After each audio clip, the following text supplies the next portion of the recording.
अस्सलामुअलैकुम जी, कैसे हैं आप? उम्मीद है आप सब ठीक होंगे। अल्हम्दुलिल्लाह हम सब भी ठीक हैं। तो माशाल्लाह जी सबके रोज़े बहुत अच्छे गुज़र रहे होंगे ठंडे-ठंडे से। बाहर का मौसम देखें, 7 बजे का टाइम है।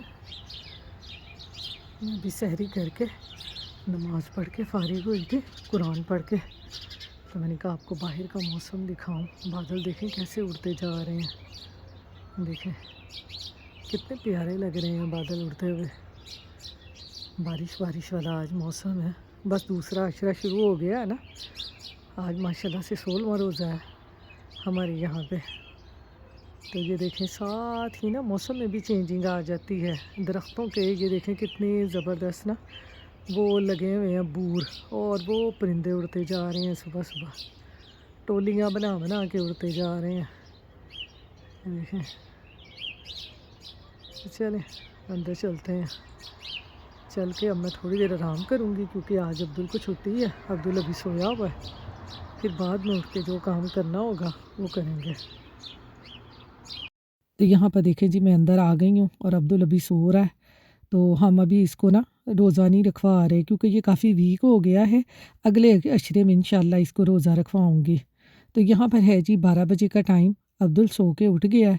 अब नाश्ता कर रहा है तो कह रहा था आज मैंने फ्रेंच टोस्ट के ऊपर ना व्हिप क्रीम डाल के खानी है। तो मैंने ये इसको मीठी ब्रेड बना दी थी जिसे फ्रेंच टोस्ट कहते हैं। अब ये नाश्ता कर लेगा। तो यहाँ पर जी अब्दुल को नाश्ता करवाने के बाद ना अब हम आ गए हैं यहाँ पर ग्रॉसरी करने। क्योंकि आपको पता है रमज़ान है। रमज़ान में ना फ्रूट्स वगैरह ना बड़ी जल्दी ख़त्म हो जाते हैं क्योंकि डेली जो है ना घर में फ्रूट चाट बनती है। आम दिनों में इतनी ज़्यादा नहीं बनती और आम दिनों में इतना खाने को भी दिल नहीं करता। लेकिन आप ये देख लें कि माशाल्लाह रमज़ान में फ्रूट चाट रोज़ बनती है और रोज़ ही खाने को दिल करता है। कोई भी ऐसा दिन नहीं होता कि हम कहें कि नहीं आज फ्रूट्स खा लेते हैं, फ्रूट चाट नहीं खाते। तो मेरा तो रोज़ ही दिल करता है और मेरे घर में ना डेली फ्रूट चाट बनती है क्योंकि सिर्फ मैं और मेरे हस्बैंड ही खाते हैं। फ्रूट चाट अब्दुल नहीं खाता। तो इसलिए फ्रूट वगैरह ख़त्म हो गए थे तो मेरे हस्बैंड कहते हैं कि चलो अब्दुल को भी बाहर घुमा फिरा लाते हैं और साथ में ग्रॉसरी भी कराते हैं। तो इसलिए हम यहाँ आ गए थे फार्मर मार्केट। यहाँ पर ना अब्दुल को लग रही है सर्दी क्योंकि आपको पता है आजकल वेदर भी तो ऐसा है ना, स्प्रिंग आ गया है। कभी कभार टेम्परेचर ज़्यादा होता है तो गर्मी हो जाती है, टेम्परेचर कम होता है तो सर्दी हो जाती है। बस आजकल आपको पता है हवाएं ठंडी ठंडी चलती हैं। तो बस इसी तरह का मौसम है।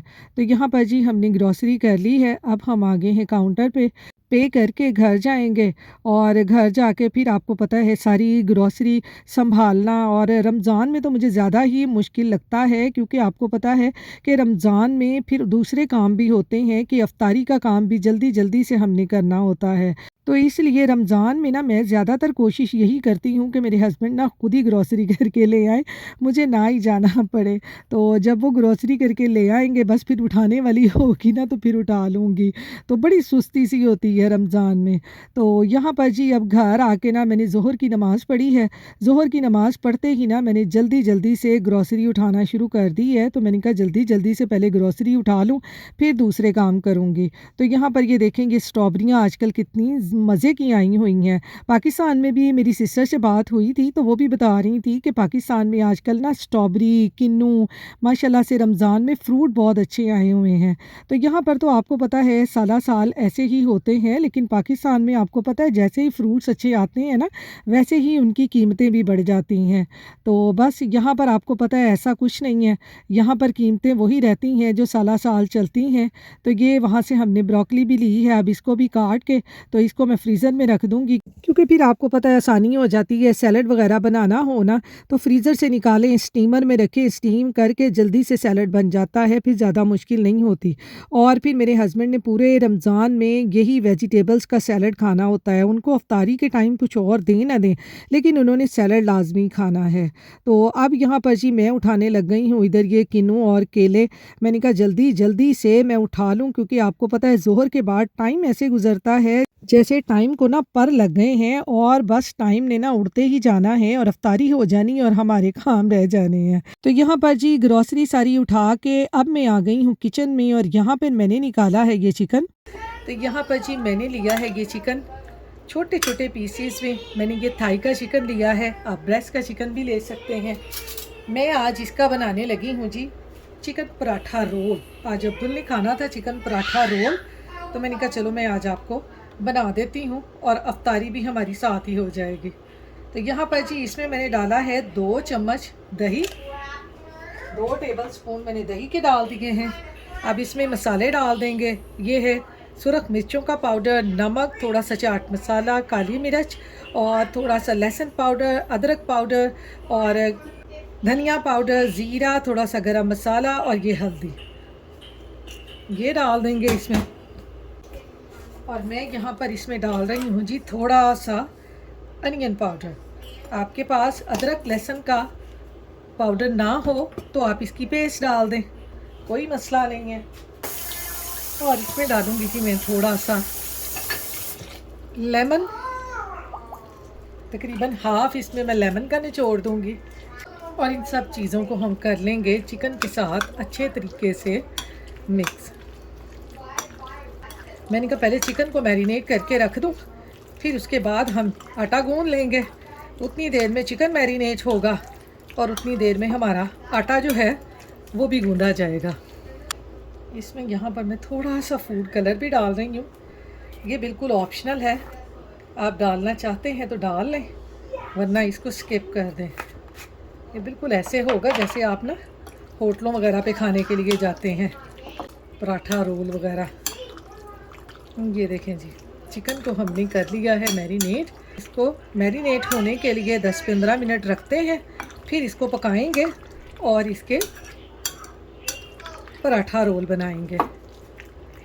ये देखें चिकन मैरिनेट हो चुका है। अब यहाँ पर जी मैंने लिया है 2 कप मैदा पराठे बनाने के लिए। इसमें हम डालेंगे थोड़ा सा नमक, ये तकरीबन हाफ टी स्पून नमक डालेंगे इसमें। और इसमें तकरीबन 1 टेबल स्पून मैं डाल दूंगी देसी घी का। आप इसमें ऑयल भी डाल सकते हैं, तो मैं इसमें देसी घी ही डाल रही हूँ पराठे बनाने के लिए।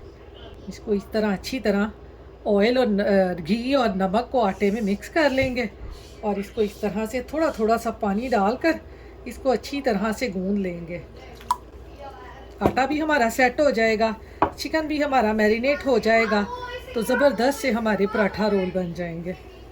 अफ्तारी में आपको पता है इस तरह की चीज़ें जो है ना वो बड़ी मज़े की लगती हैं। तो मेरे घर में तो आजकल ना खाना नहीं बन रहा, बस यही चीज़ें बन रही हैं अफ्तारी के वक्त। शहरी के लिए मैं बना लेती हूँ, अफ्तारी में कुछ नहीं बनता हमारे घर खाना। ये देखें जी आटा मैंने गूंद लिया है। इसको भी अब मैं प्लास्टिक रैप में रैप करके तकरीबन 10-15 मिनट के लिए रख दूँगी। आटा सेट हो जाएगा तो फिर इसके बनाएंगे हम अपने पराठे और साथ में चिकन पका लेंगे। दोनों काम हमारे एक साथ हो जाएंगे। इसको मैं 10-15 मिनट के लिए रख दूँगी। और यहाँ पर जी चिकन को भी मैरिनेट करके और आटा गूंद के ना दूसरी तरफ ही मैंने साथ ही रख दिए थे चने सुबह सहरी के लिए। ये मेरे हस्बैंड ने खाने होते हैं सुबह चने और साथ में बॉयल चावल भी मैंने बॉयल कर लिए हैं, क्योंकि वो जॉब पे जाते हैं ना, तो इस तरह से चने और चावल खाना उनके लिए आसान होता है। तो फिर मैं सहरी के लिए उनको चने और बॉयल चावल साथ देती हूँ, तो इसलिए मैंने जल्दी जल्दी से चने भी ऊपर रख दिए और साथ में चावल भी बॉयल कर लिए हैं। तो यहाँ पर जी चने और चावल पकाने के बाद अब मैं यहाँ पर पढ़ने लग गई हूँ असर की नमाज़। आपको पता है ये काम भी हमारा साथ साथ ही चलता रहता है, हम नमाज़ें तो नहीं छोड़ सकते ना रोज़मर्रा के कामों के साथ, तो इसलिए मेरे काम इसी तरह से साथ साथ चल रहे होते हैं। साथ साथ में अपनी नमाज़ें भी पढ़ लेती हूँ और साथ साथ में अल्लाह का शुक्र है कि मेरे सारे काम भी हो जाते हैं। तो यहाँ पर अब मैं पढ़ रही हूँ असर की नमाज़। तो यहाँ पर देखें जी चिकन मैरिनेट हो चुका है। मैंने रख लिया है पैन में डालते हैं ऑयल। इस तरह से पैन में ऑयल डालते हैं, हल्का सा ही, ज़्यादा नहीं। ऑयल जैसे ही गर्म हुआ है मैं इसमें डाल दूँगी ये चिकन। मैं थोड़ा सा पानी भी डाल दूँगी ताकि चिकन हमारा ना अच्छी तरह गल जाए। थाई का चिकन जो है ना ये थोड़ा ना टाइम लेता है गलने के लिए। अगर ब्रेस्ट का चिकन हो ना तो वो बड़ी जल्दी गल जाता है। तो इसको अब मैं अच्छे तरीके से ना पका लूँगी। इसको मैं कर दूँगी थोड़ी देर के लिए कवर और इसको अच्छी तरह पका लूँगी। तो यहाँ पर देखें जी चिकन हमारा पक रहा है, काफ़ी पानी निकल आया है, थोड़ा सा मैंने वैसे भी डाल दिया था इसमें। इसको पानी को ना हमने बिल्कुल ड्राई कर लेना है, यानी तिक्के बनाने हैं हमने अपने ये छोटे छोटे पराठा रोल के लिए। तो अब इसको मैं अनकवर करके ना अच्छी तरह से पका लूँगी। तो यहाँ पर देखें जी आटा हमारा सेट हो चुका है जो हमने पराठों के लिए गूंदा है। अब इसको निकालते हैं और इसके बनाते हैं पेड़े। ये देखें कितना सॉफ्ट आटा हो गया। छोटे छोटे से इसके पेड़े बना लेंगे हम, जितना का हमने पराठा बनाना है। तो ये यहाँ पर जी हमने 4 पेड़े बना लिए हैं। अब ये एक एक पेड़ा लेते जाएंगे। इसको इस तरह से हमने जल्दी जल्दी से बेल लेना है।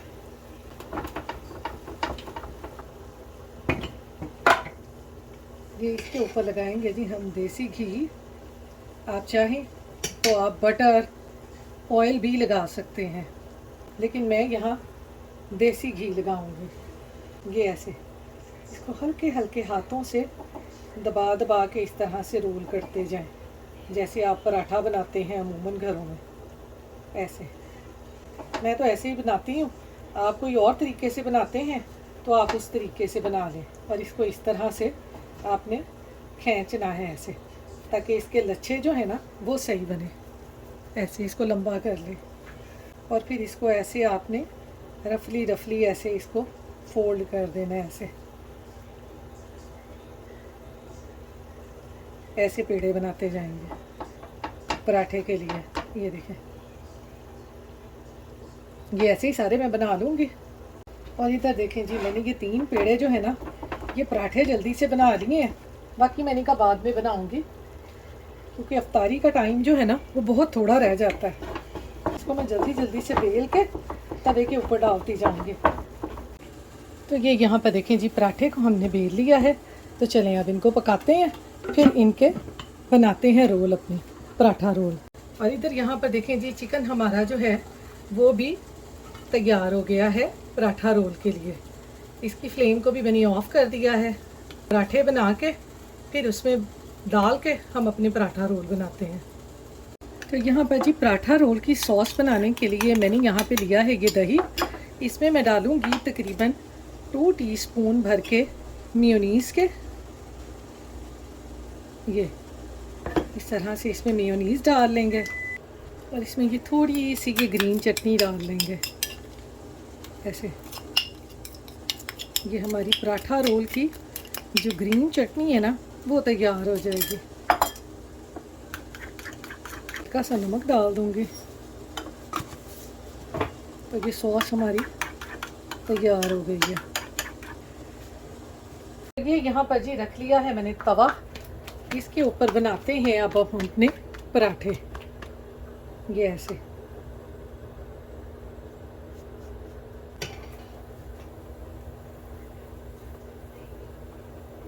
मैं ज़्यादा नहीं घी लगाऊंगी, मैं बस लाइट लाइट सा घी लगाऊंगी।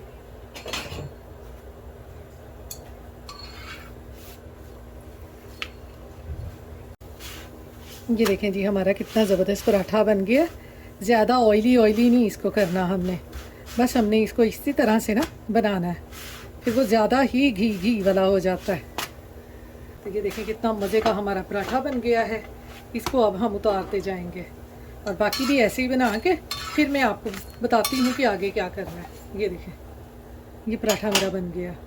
तो यहाँ पर देखें जी पराठे हमारे तैयार हो चुके हैं। इनको मैंने कवर कर दिया था।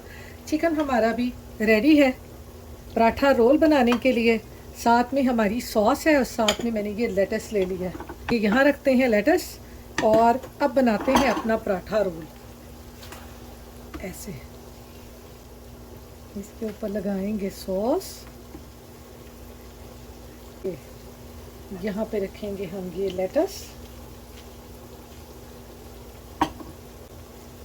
ये मेरे हस्बैंड की आ गई जी हार्ट सॉस।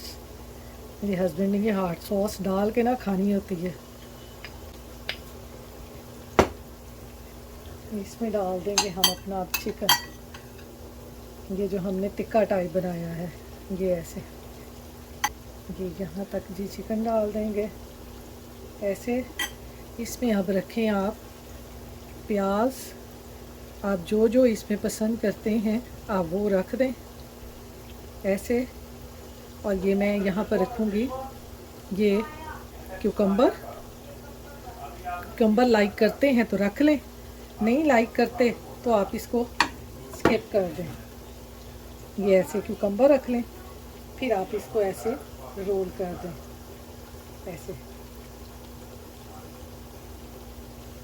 तो इस तरह से आप ये रोल कर दें। ये आपका पराठा रोल बन जाएगा। ये देखें, इसको अब हम देंगे ये बटर पेपर और इसको इस तरह से हम बटर पेपर में रैप कर देंगे। ये ऐसे, ये देखें जी, ये आपका रमज़ान में इफ्तारी के टाइम पराठा रोल बन जाएगा। ये इस तरह से इसके ऊपर डाल लें आप ये सॉस, ये ऐसे, तो ये मज़ेदार सा पराठा रोल बन जाएगा। तो ऐसे ही मैं सारे बना के फिर आपको दिखाती हूँ। मेरे घर में ना रोज़ पकोड़े बनते हैं। पकोड़ों के बगैर ना रमज़ान का मज़ा नहीं आता। और साथ साथ ही मेरा टेबल भी सेट हो रहा है। ये देखें, यहाँ पर देखें जी, माशाल्लाह से हमारे जो पराठा रोल है ना वो बहुत मज़े के बने हैं। आप ये ज़रूर रमज़ान में ट्राई करें। इफ्तारी के टाइम ये एक पराठा रोल खा लिया जाए ना, तो मैं कहती हूँ कि उसके बाद ना खाना खाने की ज़रूरत नहीं पड़ती। इसलिए मैं घर में ऐसी चीज़ें ही बना रही हूँ। तो यहाँ पर जी हमारा रमज़ान का जो दस्तरख़्वान है वो बिल्कुल तैयार हो चुका है। और मैं यहाँ पर ना बैठकर यही चीज़ सोच रही होती हूँ कि रमज़ान में अल्लाह ताला हमें कितना सब्र दे देते हैं, बच्चों को भी सब्र दे देते हैं कि हमारे सामने इतनी मज़े मज़े की चीज़ें होती हैं, लेकिन हमें इनको खाने का हुक्म नहीं होता तब तक जब तक कि रोज़ा नहीं खुलता। तो वरना अगर रमज़ान ना होता तो आपको पता है कि हमारे से सब्र नहीं होता, हम मिनटों में ये चीज़ें ख़त्म कर जाते हैं। तो इसलिए आप रमज़ान में और रमज़ान के बाद ज़्यादा से ज़्यादा सदका खैरात करें और ज़रूरतमंदों की मदद करें, ताकि उनकी भी ज़रूरियात पूरी हो सकें और अल्लाह ताला उन पे भी रहमत करे। तो इसके साथ ही जी मैं आज के अपने व्लॉग का भी एंड करती हूँ। अपनी दुआओं में मुझे याद रखिएगा, अपना ख़्याल रखिएगा। अल्लाह हाफ़िज़।